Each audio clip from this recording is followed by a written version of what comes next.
Test, 1, 2, 3.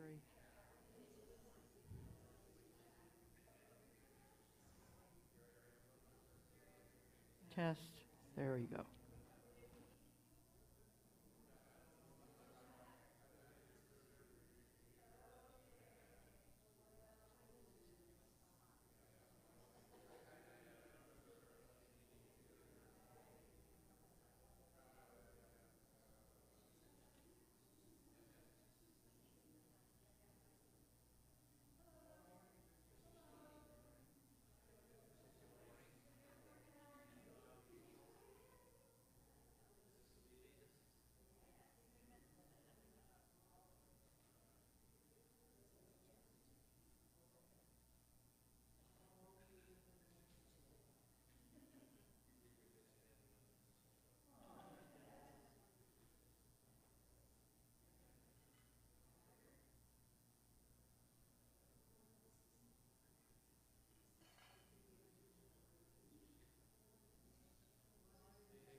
I'll say good morning to everyone. Thank you for coming. This is strictly an informational meeting. There's no voting, no nothing. This is not anything but for information. I'd like to welcome Bishop Hutter here to talk with us and explain things to us through the ELCA. So at this point, I'm going to turn this over to the bishop. Okay, thank you for that. It's good to be here with you. This is my 4th time here. So it's kind of fun when you get to do, John was just asking about my term, and so I've served for 5 years, and a term is 6 years, so next year, my first term will be over. What I thought we'd do, am I standing in an okay place? I'm getting some ringing. Jared, am I okay standing here? I'm getting some ringing, so I'm just wondering. I'm hearing feedback from where I'm at right now, but just wondering. Okay, we're all good? Okay. So this is what I'd like to do. I'd like to open us up with a devotion, and so that we can be grounded in the Lord as we begin our conversation. Then I'd like to review what I believe to be true or what I've heard, and then we can get some, so you can see if it's that's accurate or not. And then I have 3 focus areas that I thought we could, this is where I think we're looking at 3 areas. And it's really, and I don't believe anything's going to be solved today, but I think it may help that we have this conversation to just start talking about what some realities are and what some options are. So with that, I would like to open us up with the devotion. Tomorrow's reading, if you're using the Hebrew scripture, is from 1 Kings. And if you aren't, then it's going to just be fine that you're here today. From 1 Kings 19, Elijah was running for his life from Queen Jezebel.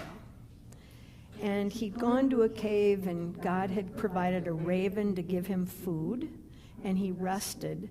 But then he was concerned for his life and went and was going to complain to God. And so he said, he goes to the Lord, and he said, the Lord says to him, let me see, I've got to find it. It said Bible that's not my Bible from. So he said, so he went into a cave and spent the night there. Then the word of the Lord came to Elijah, saying, what are you doing here, Elijah? And he answered, I have been very zealous for the Lord, the God of hosts. For the Israelites have forsaken your covenant, thrown down your altars, and killed your prophets with the sword. I alone am left, and they are seeking my life to take it away. And God said, go out and stand on the mountain before the Lord, for the Lord is about to pass by. Now there was a great wind, so strong that it was splitting mountains and breaking rocks in pieces before the Lord. But the Lord was not in the wind. And after the wind, an earthquake, but the Lord was not in the earthquake. And after the earthquake, a fire, but the Lord was not in the fire. And after the fire, a sound of sheer silence. And when Elijah heard it, he wrapped his face in his mantle and went out and stood at the entrance of the cave. And then came a voice that said, what are you doing here, Elijah? And he goes back and says the same thing. I've been zealous for the Lord, for the God of hosts. For the Israelites have forsaken your covenant, thrown down your altars, killed your prophets with the sword. I alone am left, and they are seeking my life to take it away. As I read this scripture, I thought about the word disappointment. It's kind of when we have dreams or we think things are going to go in a certain way, and then there's some disappointments. And maybe you're coming to this conversation today with a few disappointments of your own. I believe it is impossible to live our life without having some interaction with the reality of disappointment. And it comes in many forms and fashion. For example, sometimes people disappoint us. We thought we had them all figured out and how they were operating in the world. And then we find out through their actions that they were not the people that we gave them the credit for. Or sometimes circumstances can disappoint us. You expect a promotion and someone who seems less qualified gets it.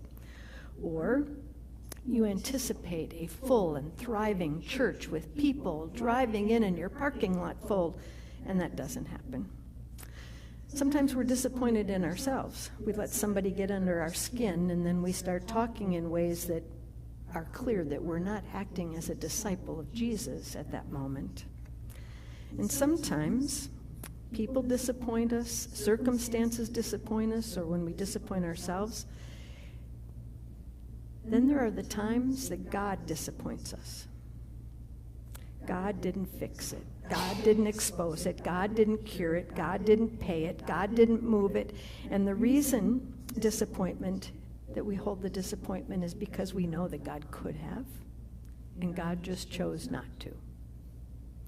However, I think it's important to point out that disappointment is a part of our process, and that's how God uses individuals and circumstances to mature us, because it's in disappointment that our real character it reveals our real character.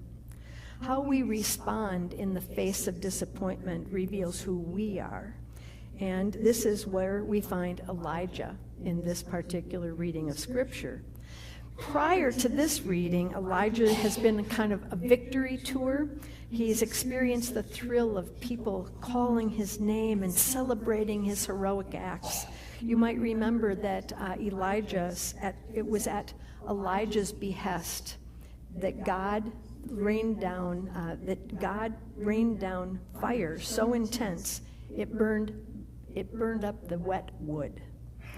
And this alone cleared up all of the questions as to whether God was really with him or not. So when we focus on this particular reading, we find that Elijah is dealing with disappointment that's threatening to push him into depression, because he discovers that even after victory, there's still a thing called reality. And the reality is that victory doesn't mean it's the end of challenges.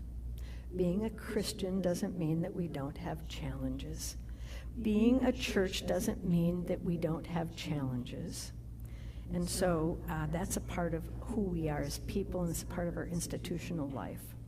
In spite of all that he had exclaimed and experienced and expected, Elijah was experiencing a crisis of faith that pushes him to give up on his ministry, and gives him a desire to die. As people of faith, we trust that we don't go find God, but that God finds us. So I'm not sure how you're coming to this conversation today. There are decisions for you to make about how to move forward faithfully from here. So be assured, God is here. God is in this place. God does not leave us alone. And we gather today to remind each other of that reality, that it is God's guiding that takes us through difficult decisions. And one of the hardest lessons I've found that it is to learn is that God is often in those quiet, gentle, unassuming places. And so in the midst of that, God works through us and works on us and for us. And so those are the places where we can most be in touch with God. So as we enter our time together, we look at this with a reality of hope. Let's pray. Good and gracious God, you promise never to leave or forsake us, and you invite us to cast all of our cares on you. Like a loving parent who comforts a child in distress, you long to console us when we're confused or when we're afraid. And so because we trust in you, we come today with some troubled hearts to name the concerns about the future of Central Lutheran Church here in this place of Arizona City. We admit we're worried. The ground beneath us seems to have shifted, and we aren't really sure how to respond. We feel threatened and confused and disheartened. So strengthen us, God, in the midst of trouble. Protect us from hopelessness and despair. Make us resilient as we face these challenges. Keep our faith strong and help us to remember that you are the one who brings life out of death. So grant us courage as we meet together and face whatever disappointments we may have. Renew our hope in you and one another, and let us see glimpses of your grace at work. We pray this in the name of the risen one who promises to be with us always. Amen.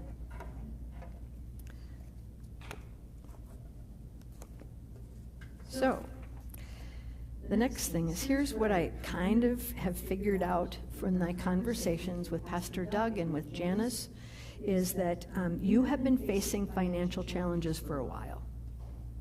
And you have tried to take steps to mediate, to figure out how best to move forward. And one of those steps that you took forward was to close the site in Casa Grande to give you time to rethink what was going to happen. You have participated in some, you had some opportunities where you, I think, paid off your mortgage. That was something that you all did together and made a commitment to that.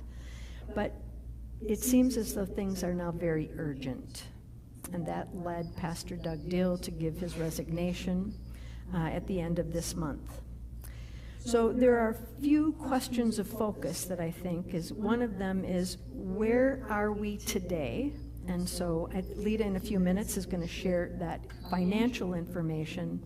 And then I think it's also good to take stock of where you are emotionally, because we're bringing our whole selves to the meeting, so our heads and our hearts are part of that. And then I thought severance for Pastor Doug Dill, but it sounds like you've already taken care of that. So you have, because that's usually something that congregations provide for pastors who are leaving, and I think that it was his leaving, his giving his resignation, really, I think, helped you to not have to have a vote to remove him or something like that. So I think that was a gift that he offered of sacrifice. And then I think the third is, what is the future of this church? Will it be at this site? Do you want to continue? And if you do, what does that look like? And like I said, I don't know that, and I know we're not going to solve anything today, but I think we can at least get some information, ask some questions, and see how we want to move forward. So I think it might be worthwhile to just say, where are we today financially? So Lita, the floor is yours.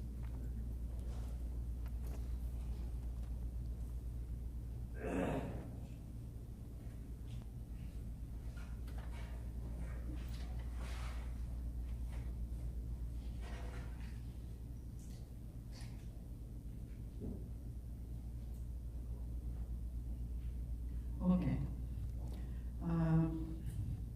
First thing I'd start out with is our church finances are divided into two pieces.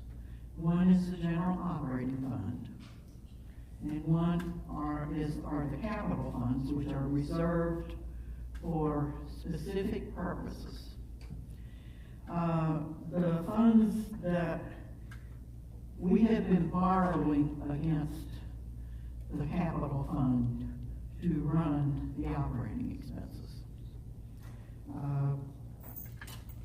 The funds in the capital account that we have been borrowing against are the building fund, which was set up to build a church in Casa Grande, the internship fund, which was to provide payment for an intern for our church, the technology fund, and we cashed in our Vanguard stock account.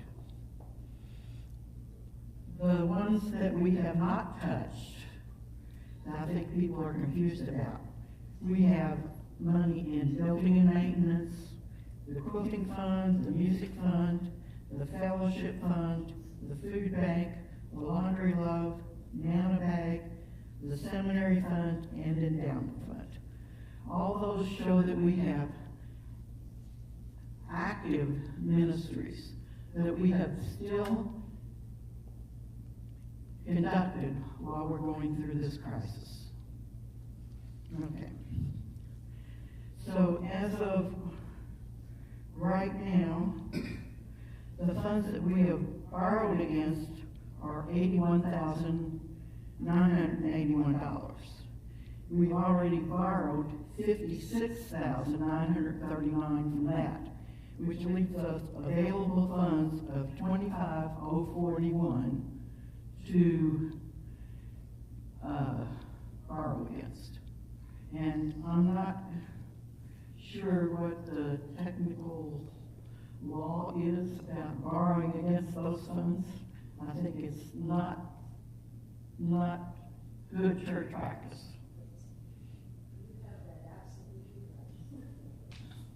Okay. I did an analysis of where our church stands at the end of each month. At the end of August, I anticipated that we will still be short $5,800. And that's mitigated by the fact that we sold the chairs from Casa Grande for $2,200 last week. So it would have been $8,000 without that. Now that includes pastor's salary for August. We decided the council voted to give the pastor 1 month severance. So in September, we would still have the cost of his salary, and that shortfall for that month would be $6,300. Now, without the pastor's salary, we would be getting approximately $45,000 to $2,000 we'd be gaining each month. Now, that figure is based on the premise that the winter residents come back and start giving. Because right now, the summer residents cannot sustain this church. So I'm anticipating that starting to pay back that loan balance based on that presumption that the winter visitors come back, winter residents come back. I'm anticipating that our reserves as of December 31st is $21,000, and the loan balance still is $47,000 that we should not be taking against those funds. And if anyone needs to see these figures, see me after this gathering, and we'll make copies for anyone that needs one. Thank you, Lita. It's clear that you've spent a lot of time thinking about this, and I just want to I want to affirm what you said, that when people give in good faith to a particular fund, they expect the money to be spent for that, and so there could be legal implications for taking money out of a fund and not paying it back. But the second thing you said is there's a presumption that winter residents will start giving, but you wouldn't have a pastor. So without a pastor, the winter residents may not come back. So I think that that's one of the realities we just need to kind of see at this point, is to say that the financial portions of the urgency of saying you need to make a decision.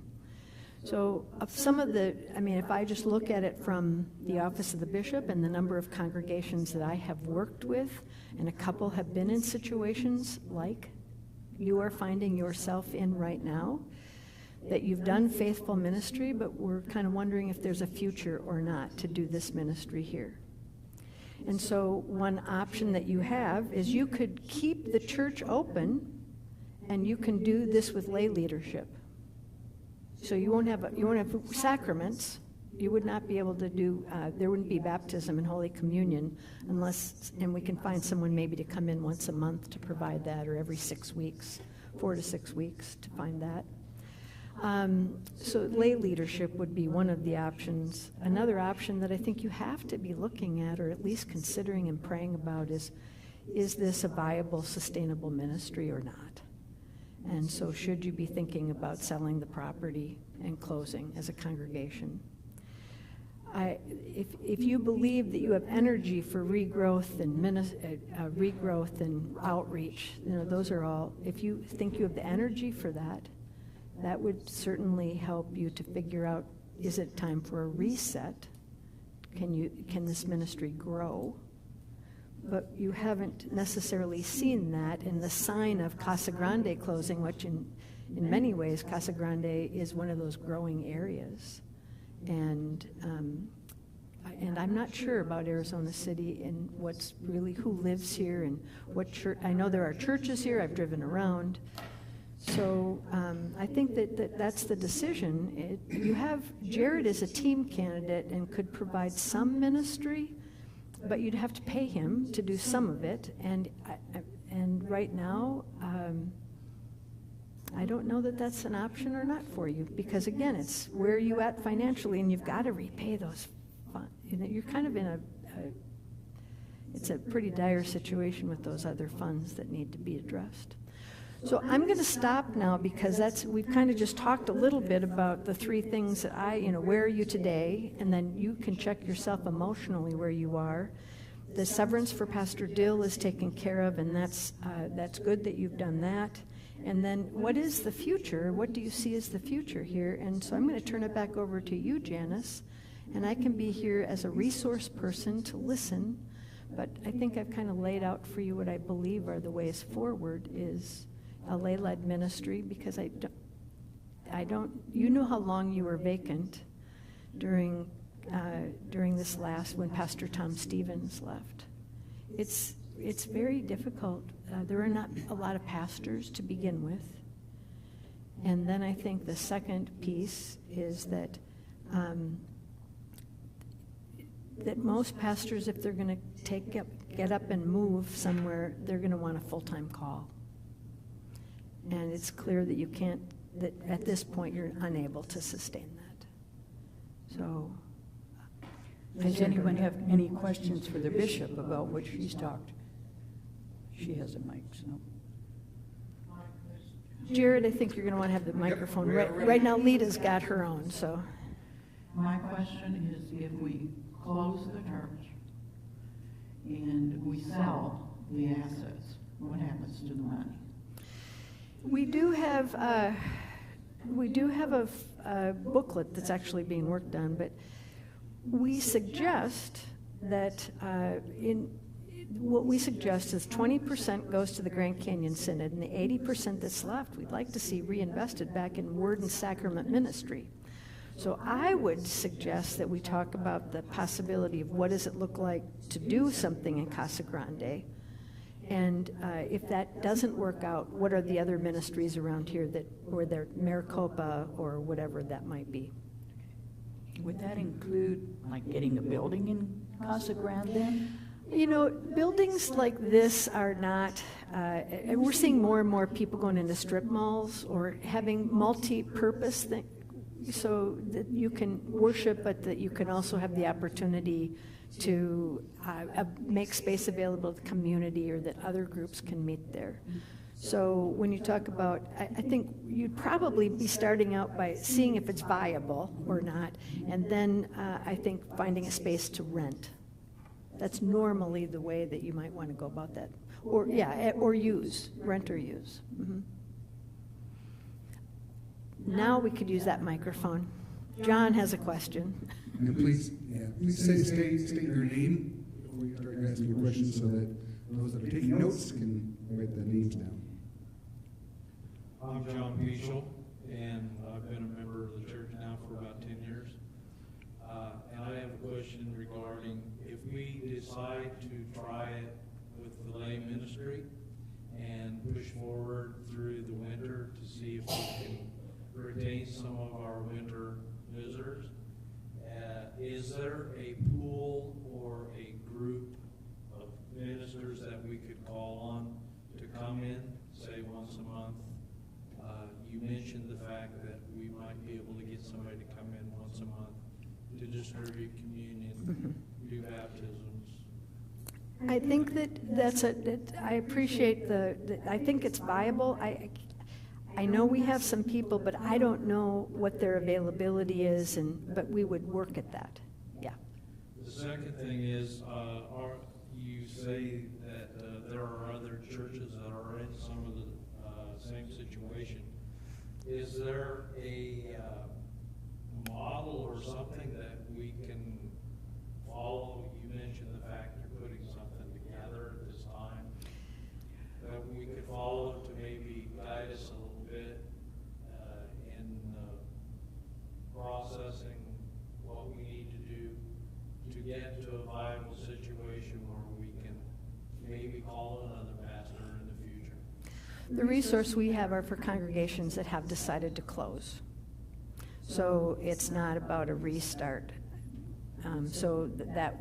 No, I don't really have a resource specifically. I do think that we would try to support you the best we can with questions that you have if you decide to go the route of lay ministry. And the third question I have is, I've heard this go around, it may be a rumor, it may be factual, but is there a financial position, a dollar amount that a congregation should have before they try to call a new pastor? Yeah, that's a good question. What I tell people right now is that for a pastor who is full-time, that is with benefits, and that's an expectation that we have of pastors who are called, you're going to be looking somewhere in the $90,000 range, give or take if they have a family. That's a full-time package. That includes the employee-related expenses. The Social Security match, yeah. That Yeah, around 90, it could be 95, it could be 88, but it's not going to be much lower than $90,000. That's going to be, we're seeing most of our first call packages with a married couple around $100,000. Good to know. Good morning. I'm Kara Cooper. I worshipped out here in Arizona City for quite a few years, and then when the Casa Grande site opened, I was real involved with that. Was involved in the fall committee, and I was able to get here a few minutes early and just reflect out in the memory area out there where there's so many of the forefathers of Central Lutheran have. It's kind of just a memory place to think of some of those special people, but don't want to get too emotional. But Central Lutheran has always been a place of such beautiful, kind people, and it's just such a pity to see where we are today. And have you thought about asking Pastor Tom to come back? I've had conversations with him, and I think he's ready. And I think if we could talk to him and work out a plan, he would be a part-time minister, and maybe Jared could work under him. Maybe Allison's education could continue to be under him. I don't want to speak too much about what he'll do or whatever. That'll be up to the council. But Pastor Tom has a vested interest in this church, in you people, and his legacy. And I think we owe it to him to talk to him. He was a great leader.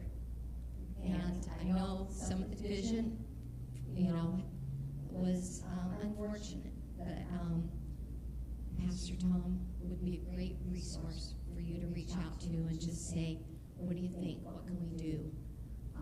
He said that he could do a Sunday service, whether he would continue to be, you decide to continue to be in Arizona City, or lease this property. This property coming into Arizona City, my gosh, the value of this property, this whole area is exploding.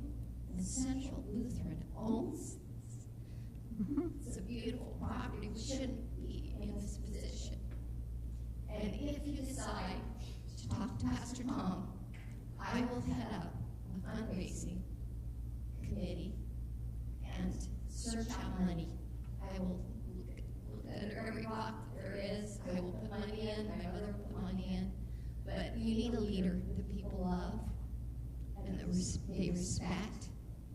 whether he does it for a year or two or whatever, just to bridge this gap that we have created among ourselves, I think it would be definitely worth it. And hopefully we have a wonderful way to reach out. He and Allison are gone away for softball, but he had committed to be here on Sundays and different things like that. So he's had 3.5 years off, and I think he's ready to come back to Central and help you guys, help us all. Thank you for that comment, and the way that would work is the Synod is the one to reach out to Pastor Tom. So he can reach out to us, or we can reach out to him, and we have his contact information, so that's a possibility.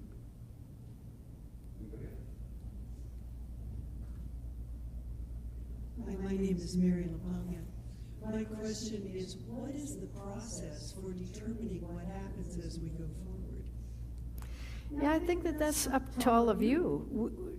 I mean, is there a congregational vote? Is there, I mean, literally the physical.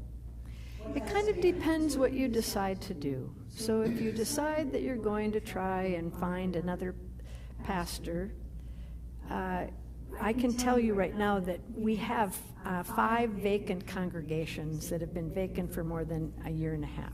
So if Pastor Tom is available and wants to talk, we could talk about what that option would look like of service. He's retired, he's on leave he's retired status right now.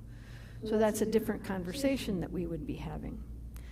If you decide that you want to, that this site isn't the place for viable ministry moving forward, then the process is to have conversation about what would it look like to pay back, to put the property on the market, to vote to close, put the property in the market, and to pay back your funds that are, or to talk to the people who made gifts. That's another way, because if they're willing to let those funds, they've died. Is it from endowment, from a legacy gift? As far as I know, there are no records of who gave those funds. Yeah, see, this is the problem with the past leadership that you have, is there weren't good records. That was not helpful. So my other question then is related. If we decide to try to go forward with lay leadership, is there a process we need to go through to do that, or we just get together, figure out what we're doing from one week to the next and do it? Yeah, I think if you decide you want to go forward, I think what we'd want to do is sit down with Jared, and we'd want to sit down with Pastor Andrew Schlecht at Maricopa and talk about if this was a site, an outpost, and so that there would be some kind of way that, because he's still a lay person, and then all of you, but you also have, as I understand it, Jared, you have a job. So this would be, it's not, this is not the end-all, be-all thing, but I think that we have an opportunity, and a true team candidate does have an opportunity to serve at a location, and with the expectation that that ministry is going to be handed over. So I think we could have that conversation if you decide you want to move forward. So we'd have to figure out what kind of commitment you're making. Did I answer the question? Well, ultimately, my question is, you keep referring to the decision, and how is that decision made? Is that a congregational vote? Is it the council? Oh, no, the congregation must have that decision. The council would come to you with a proposal, and the congregation would vote. Thank you for just saying, be that specific. Okay. We will have a congregational meeting when winter people start coming back. I'm looking at October or November. So we have from now until then, with the funds that she has told us about, to decide in council what we would like to bring to the congregation. At that point, it would be a final vote. Okay? Yeah. So one option we could talk about is if Pastor Tom could come back and do the monthly sacraments, and that Jared would have an opportunity maybe a couple times a month or whatever that is to lead worship. And so there are some, yes, if you decide you want to go forward, the synod isn't, I represent the synod, Synod means walking together, so that means we're all the synod.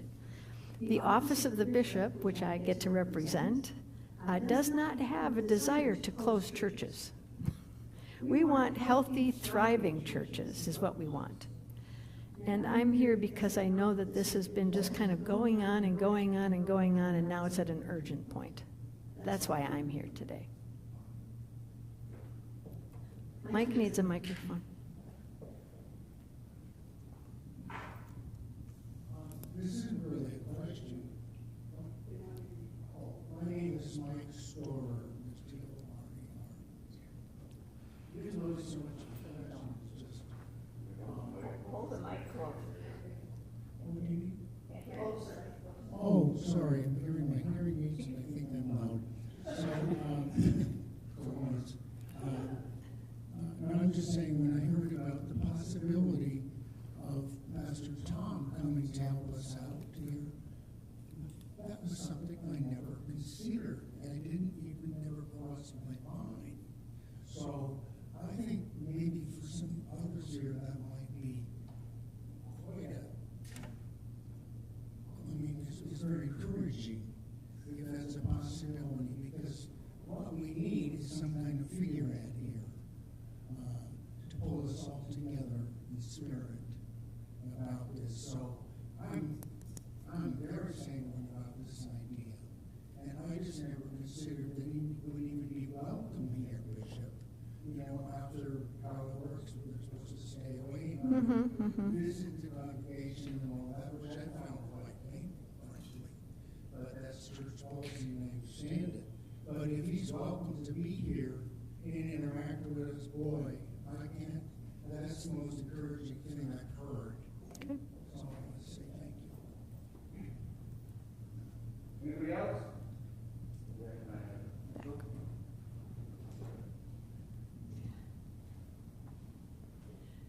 My name is Del Hoff. I've been a member here for almost 18 years. We have, obviously our first priority would be pastoral care, but then membership. And I've had an idea about membership.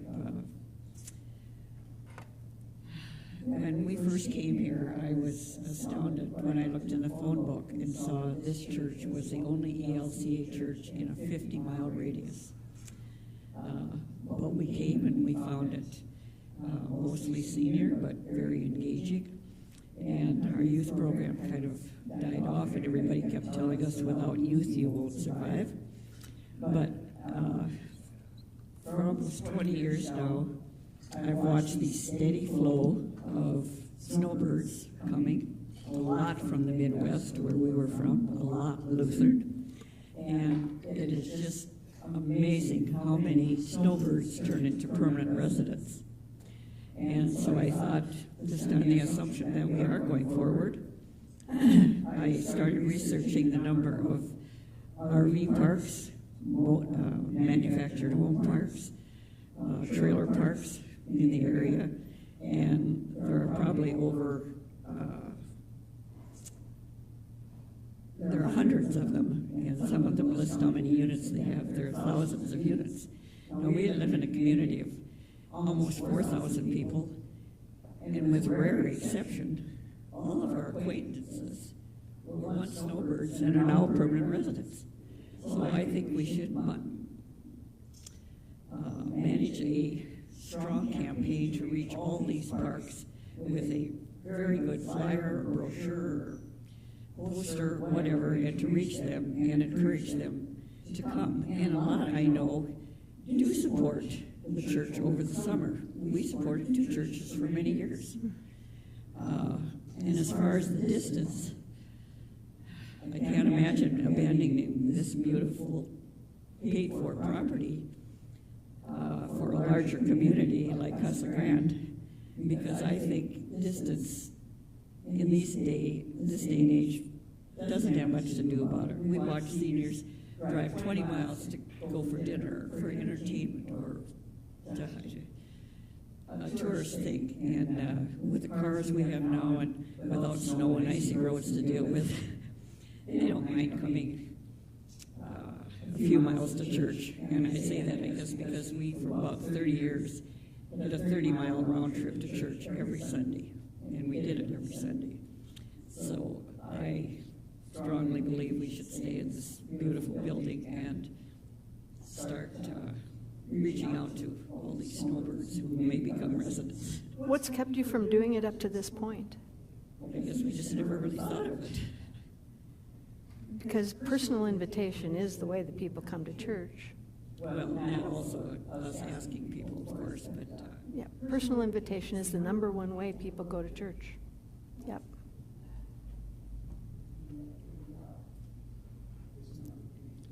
Good morning. My name is Tim Irvin, and Bishop, I was just wondering, does the Senate have guidelines for pricing for pastors that come here? Yeah. It's on the Synod, Grand Canyon Synod website under Congregational Resources. If we got into negotiations with Pastor Tom, would that be you, the Senate, or would the church itself here do it? Yeah, it starts with me because he's not active right now. And so once that's done, then we have you have conversation with him about compensation. Because I guess my problem with this whole ordeal was the fact that we had like $196,000 budget and some change, and Pastor Doug was taking more than half of that. And with a building that's paid for, we shouldn't be in this situation. Yeah, again, when we talk about full-time pastoral compensation, it's $90,000 to $100,000 for a full-time pastor. So that makes sense what you just said, that it takes, and then it depends on how much experience they have as well as to what you're paying them. So the way that compensation works, if you would go to the website and find that resource, you'll see that there's a baseline of $50,000, and there's for experience and years of ministry and housing, what it costs to live in an area. Those are the Social Security offset, those kinds of things. In addition to benefits. Thanks, Tim. Thank you.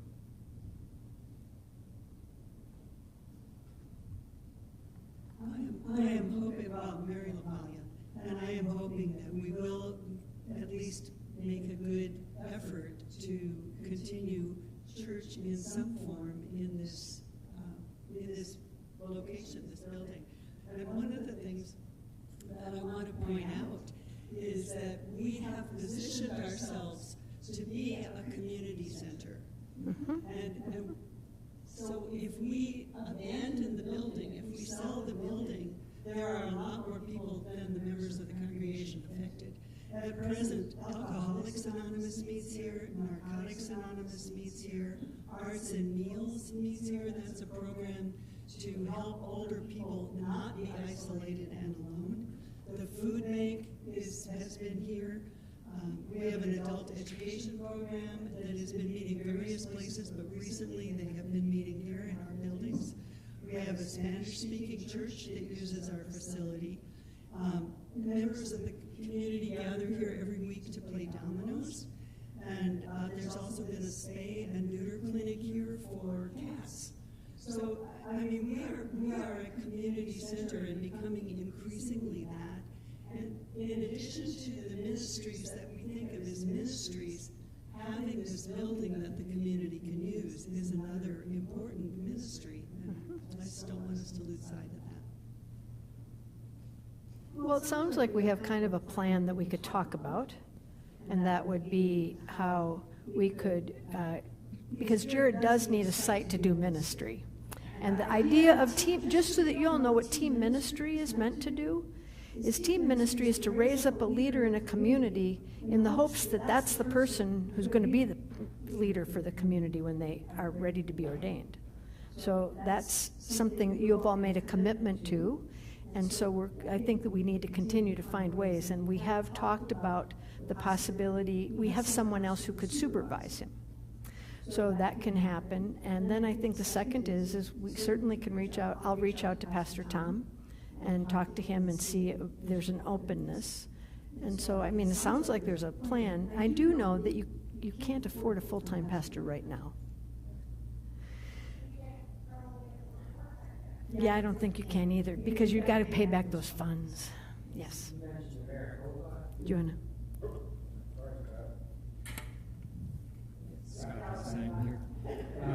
You mentioned Maricopa, that there might be a possibility of someone from there helping out as well? Well, Jared needs a supervisor, so Pastor Andrew Schlecht has agreed to be a supervisor for Jared if you're wanting to go forward and have him serve here. Okay, he could do some ministry here once in a while too, or he probably already has a congregation that he's a... Yeah, I think that's another possibility that we could talk about. I wonder if there could be a pulpit where you would go over there and Pastor Schlecht could come here and provide those. So, I mean, I think we've got a couple options that we could look at. That's a conversation to have, that they need to have with their congregation to see if they're okay with, basically anchoring us in a way. Yeah. There's a hand up in the back.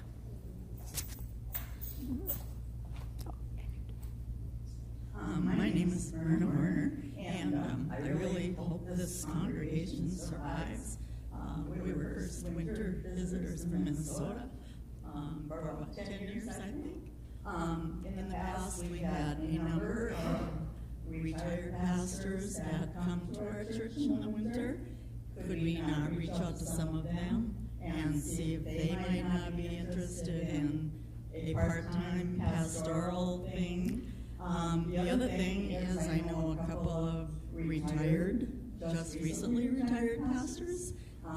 Arizona's a pretty nice place to come when you're from Minnesota and you want to spend 3 months or more.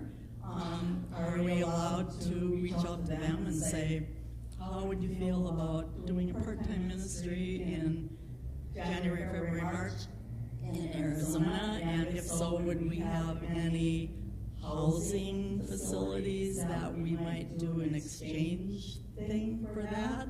And the other thing is, other than right now, we have beautiful weather.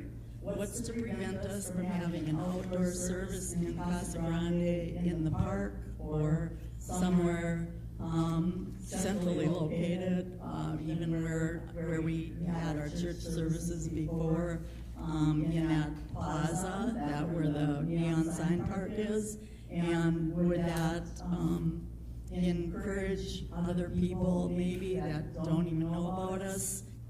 There were a lot of people in Casa Grande that had no idea that we had a church at the site there that we talked to, and maybe some people that are new to the community would be looking for an ELCA church and thinking, well, we're not going to go because there isn't one.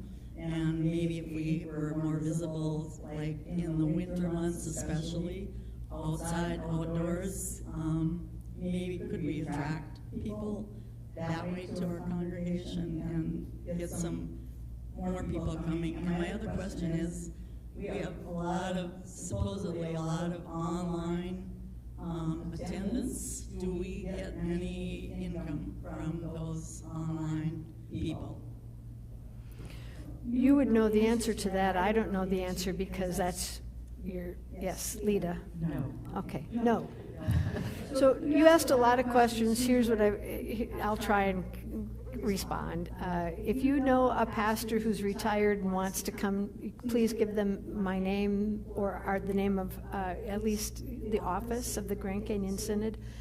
Before you have any person, if you're just going to ask someone to come in and preach, do pulpit supply, that kind of thing, you could ask. What we ask is that if it's a pastor, that we just know that they're in good standing. So what happens is we call their former synod or whatever, and so if someone wants to reach out, then they certainly can. We have places for people to come here. We're allowed to contact them and say, would you be interested or no? And if you are, then you should contact the office of the bishop. Yeah, you can ask them. Yes, Lita. Okay. Realistically, I don't think we can offer anybody a pastorship if we still owe almost $50,000 to designated funds.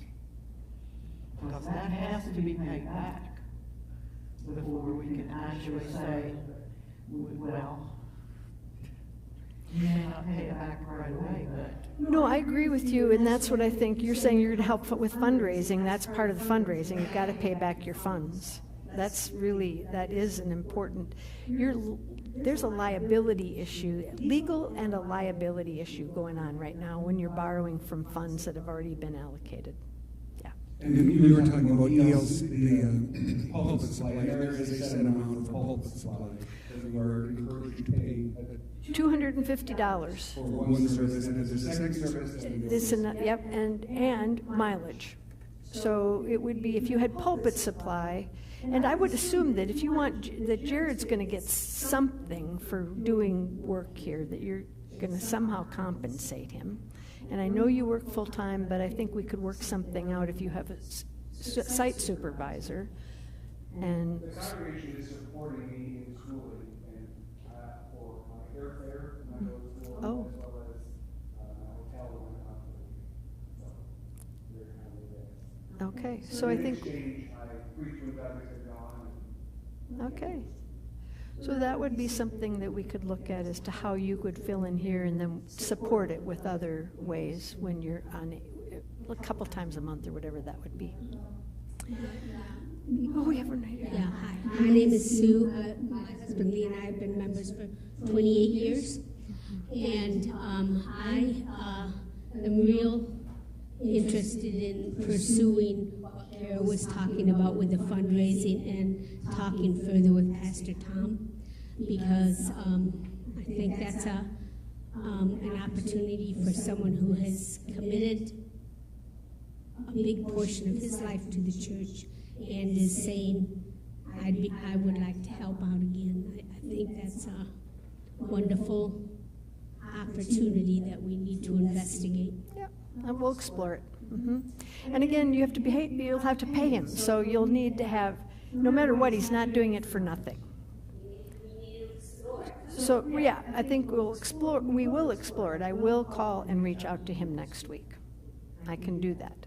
But I think you also have the financial reality, and you've had a couple fundraising campaigns, some that have been more successful than others, so that would be, and then again, as you're talking about inviting people, that is the way churches grow, is you have to invite people, and you have that job to do, because there have been numerous studies about this, that it's not the pastor. People don't come if necessarily the pastor invites them. They come because you've invited them, and you're going to sit with them, and you believe in this. So, John Bushel again. I think that everybody has an understanding that we really want to stay open and we want to move forward. I think that we need to perhaps discuss the repayment of the funds that we borrow. I think that there should be an amount that is paid back on a regular basis, just like it was a loan.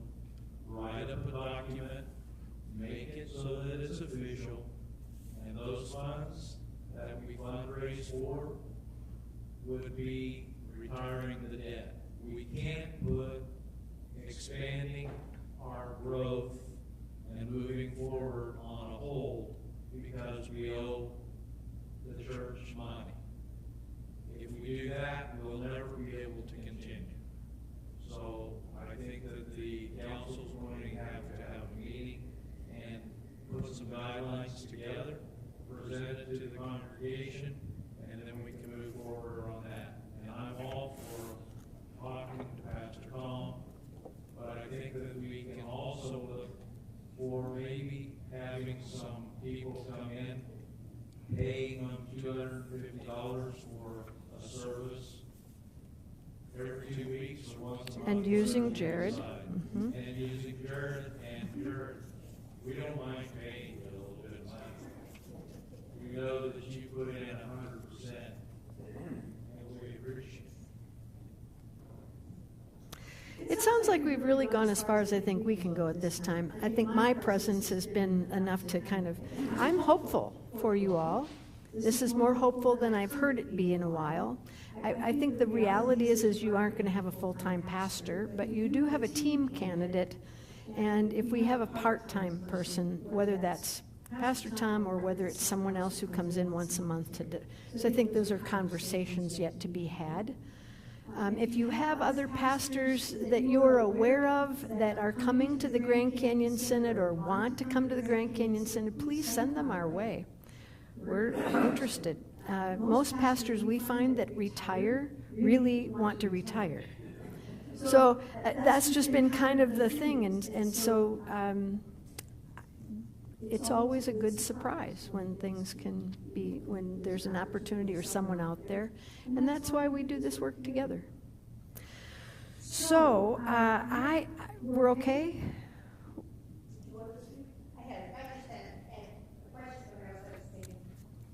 Jared, one more.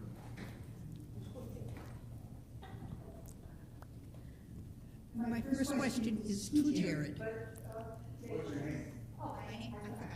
Alice Newak. My first question is to Jared. Are you willing to take on what we keep saying Jared can do? Well, as the bishop keeps saying, is Jared can't do it all.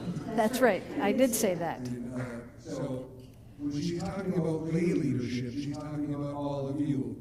And I'm happy to lead service, do what I can. I don't have a full-time job, but I am going to school for this. So it really has to be a congregational effort for church service. Because there's a lot more than just the service on Sunday.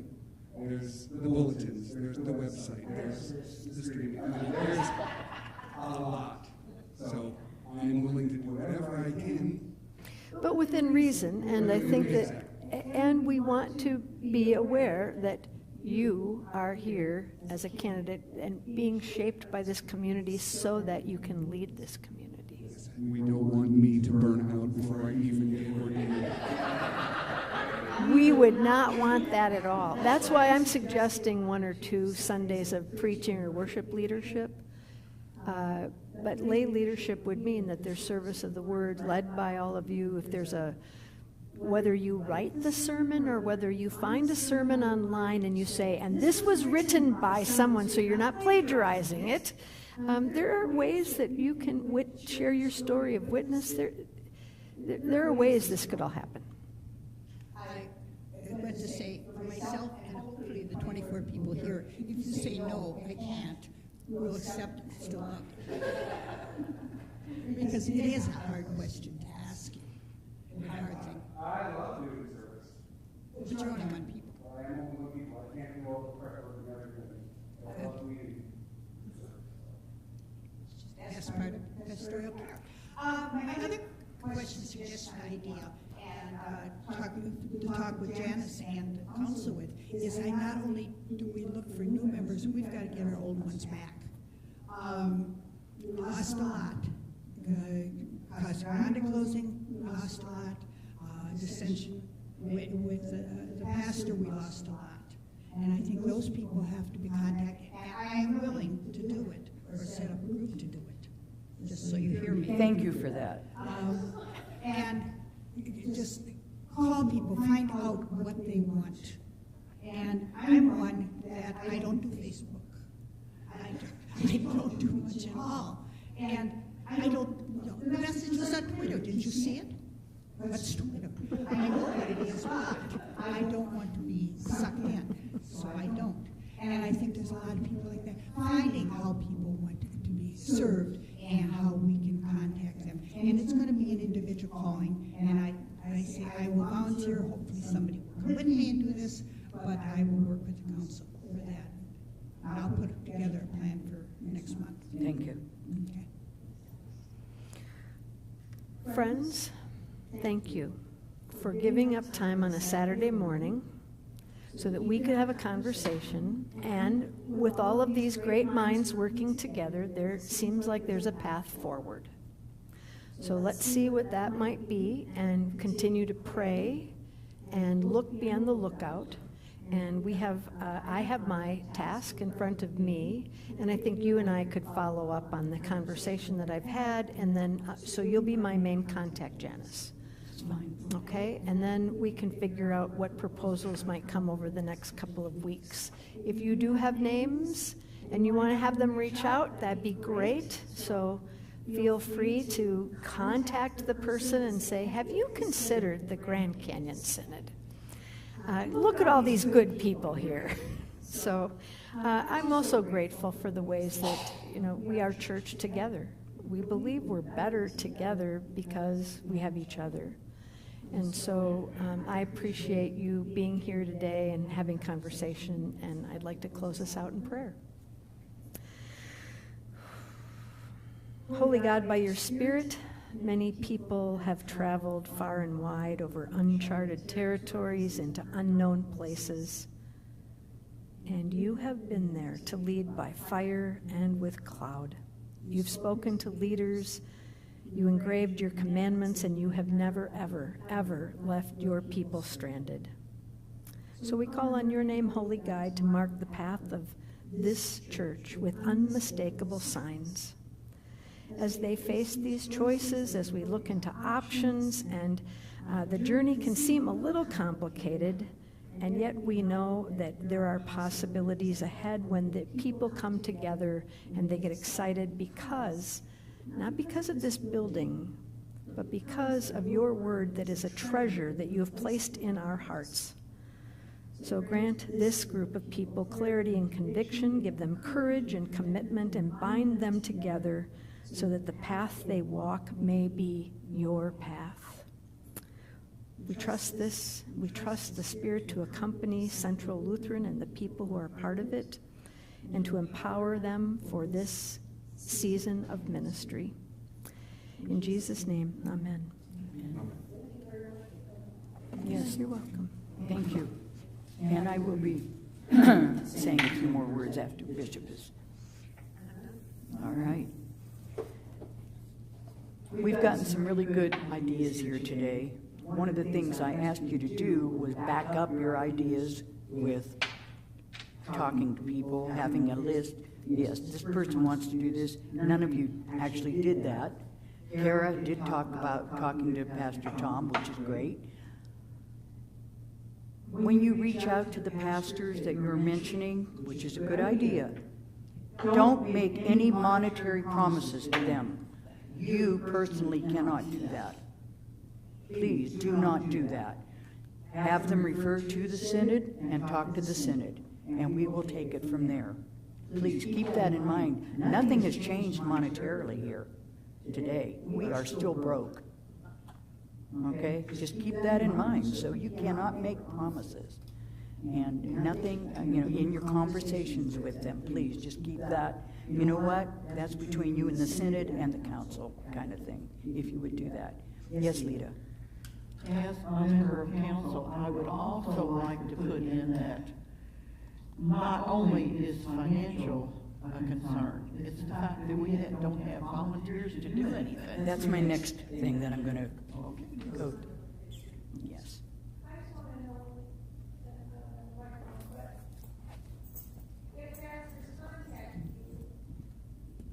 If pastors contact the bishop's office and the bishop is having a conversation, are they going to be frank about the financial situation of the congregation?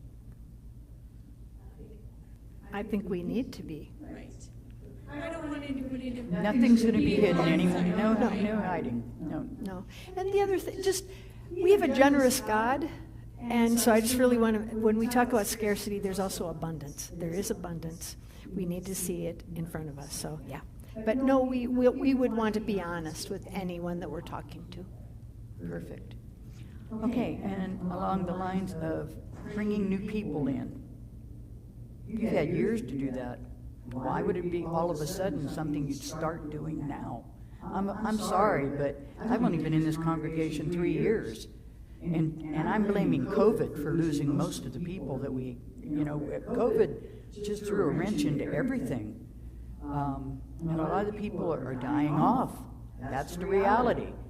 We're not growing unless you go out there and talk to people and bring them in. Talking about it doesn't make it happen. I'm sorry, but you've got to really do it. You've got to do it. That's my beef on that particular note. Along the lines of the pastor being gone, I have a list of the things that the pastor did or or were assigned to people to get the things done. And I'm going to throw this out to you because just bringing in a pastor isn't going to solve anything if we don't have you stepping up to take care of these things. And if nobody signs up to take care of these things, we don't have a church. I'm sorry, but that's reality. Because Pastor did almost all of it. Here's what I have. The bulletins and the proclaim are done through September, is what he has told me. There's no music from September 10th forward. Music has to be planned. And I know there was a committee that was doing that. Music is planned. I don't know how to put it on proclaim, so I need a lesson. Okay, and there's the other thing. Pastor ran everything on the internet, did everything. I don't know how to do it. I don't know how to do it. We need someone to take that over. That is, let's see, streaming, the website, Facebook, updating the blog. I don't know how to do that, and I refuse to be the one to take on something like that. But we need someone to do it, or it's not going to be done. And that's effective September 1. We need someone to take these things over. So I'm just giving you this information, and for the people that are streaming this, to keep in mind, and if they can email the council with ideas that they have that they will take on, please do so. We need people to step up, okay? And the sooner the better. All right, that's part of it. We need to determine what time we're going to start and have our church service beginning September 1. We need to decide that. And that's not something we need to decide today because this isn't a meeting. I'm throwing this out to you people, the reality check, okay, what we're facing. I was told the other day, here's a new wrench for you that didn't come to me. Ginny is retiring in April, our pianist.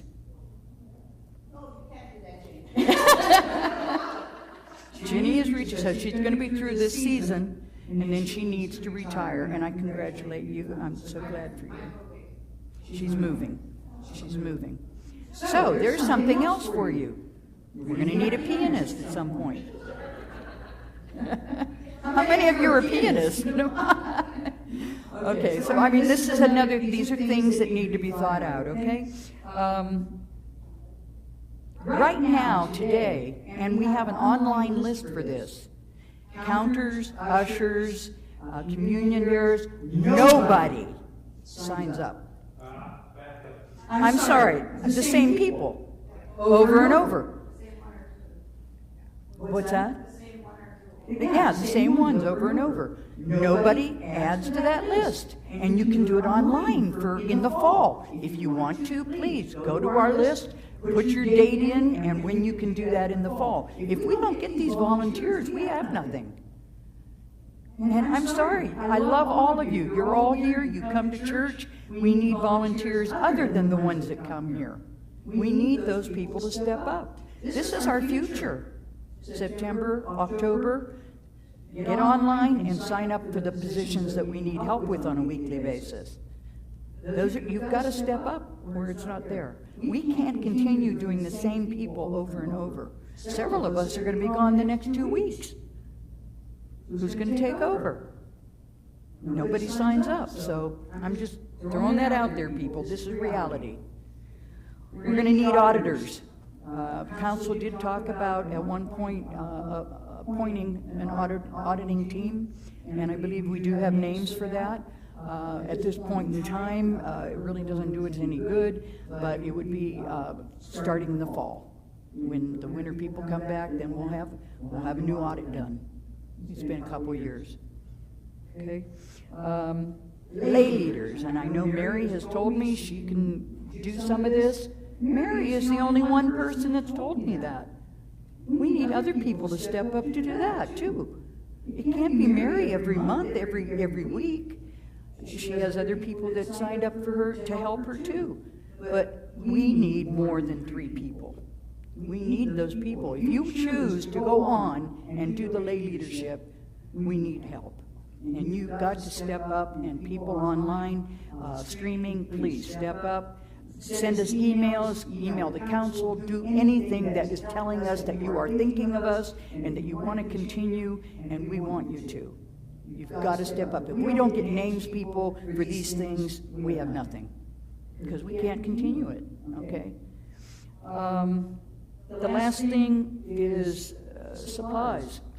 You know, we love our candles, we have our wines and stuff. We need people to take care of that. So these are some, this is not all inclusive. Emails is amongst the internet stuff, yeah. Oh, the emails, actually, Doug sent me a list of all the emails that that need to be monitored. Yes, so we need somebody beginning September 1, monitor the email list. I mean, there's a list of about 20 emails that he responds to. We need people to do that.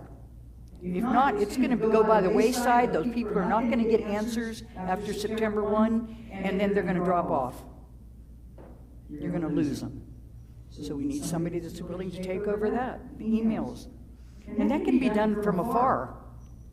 People that are streaming, you can do that from home. We just need to know someone is going to take it over. And like I said, this is not all-inclusive, people. This is a list I came up with just that are dire, that need to be taken care of as of September 1.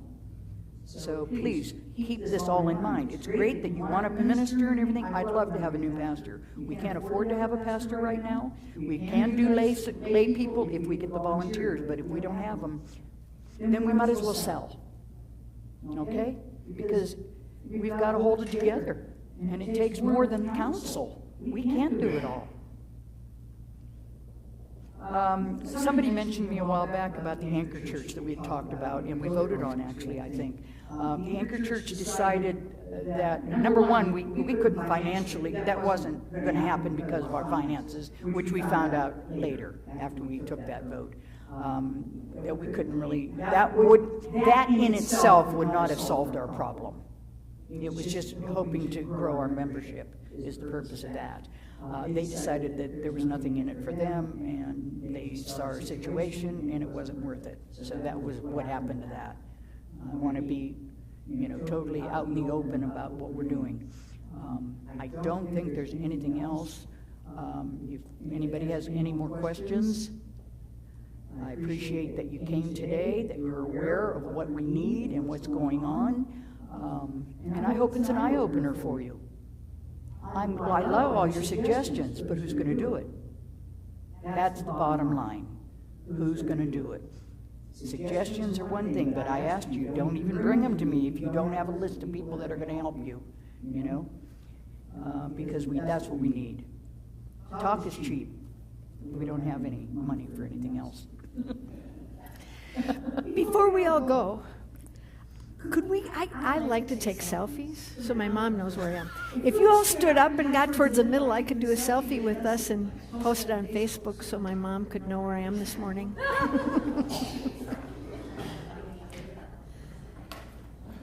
I'll stand here. Oh, yeah. Yeah, come together, come to the middle. Yes. Oh, you all look, oh, yes, and we want the short people. We love the short people up front. Okay, I think, oh, yeah, okay, you look wonderful. Thank you. Okay. Anything else? If not, then we will close this informational meeting, and like I said, we'll plan a congregational meeting after the council meets. If anybody has any, please email us if you have more ideas and backing to them.